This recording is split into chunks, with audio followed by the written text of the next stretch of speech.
Hi, Coach Lisa here, welcoming you to a walkthrough of your profile page. We're currently on the dashboard looking at the bottom icon menu. The rocket ship is highlighted. We're going to move to the three dots all the way to the right.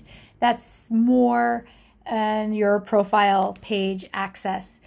At the top, you'll see your profile picture, name.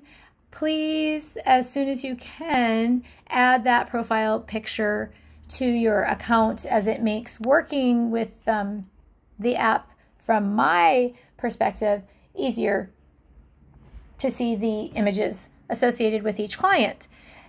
Recently earned badges are logged here. You can see a full accounting of workout milestones and goals and habits as you work within the app. Over time, you'll see a summary of workouts and cardio activities logged. So that's a fun way to see all the work you have achieved in the app. My account, my profile, takes you to the details of your contact information and important data used for calculating within nutrition coaching your birth date, age, height, gender, and activity level. So making sure there are no inconsistencies across these points is important to the functionality of the app.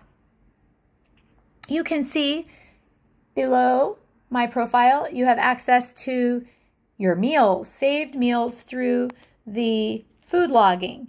If you find you eat certain menus frequently for breakfast, lunch, dinner, or snacks, you can save them as a meal, which makes it really easy to then add them to today's log, another day's. You can also access renaming or retaking a photo or delete a meal entirely from this page. You can also see the details of the menu by clicking that tiny show details arrow, and then it will give you the nutrition facts as well as the ingredients to that menu item.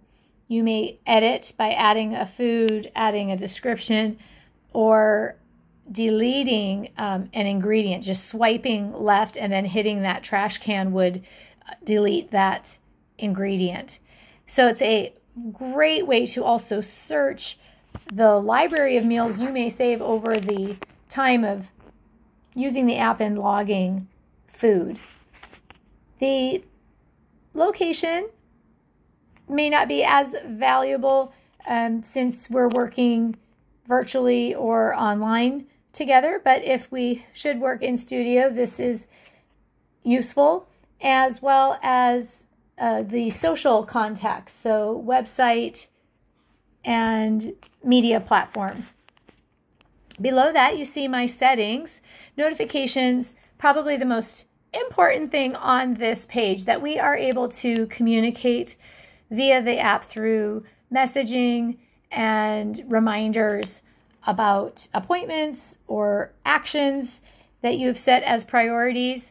The biggest ones to make sure you're receiving any group notifications I might blast to all motivated movers or any small group you are also a part of. The private messages would be between you and I, so again, important that you have them set to in-app and email if you prefer, or none. But I highly recommend you verify what these are set at and that your device notification settings support this. The trainer updates to your account is also really important. So if we've discussed making a change, you'll be notified when that has taken effect. If you need to test the notification or feel there's a failure, you can do that from this page as well. The unit setting to US standard or European is found there, as well as your video audio settings for the quality and sound. The meal tracker is just the general setting to use the app's meal tracking or to connect to, say, MyFitnessPal. You can only select one. So I am an advocate for using the app. It reduces a lot of third-party glitches in syncing information. Excuse all my notifications, speaking of. And the app allows you to barcode scan, take photos. So I leave mine set at full meal tracking so that I have all the options. If I shouldn't have time to log a whole meal, I will just try to take a picture, especially if I'm eating out and want to investigate what I can recall from the photo I consumed.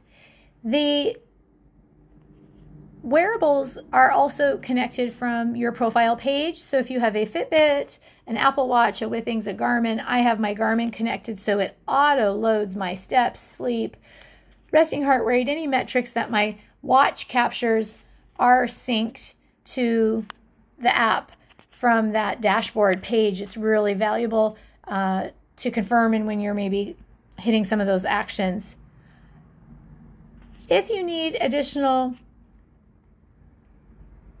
support, there is a watch getting started video, but your onboarding week is, I think, more thorough in learning some of the features of the app at your convenience.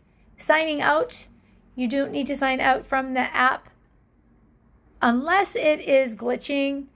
I have not found that to be frequent, if ever, in my experience or my client user experience.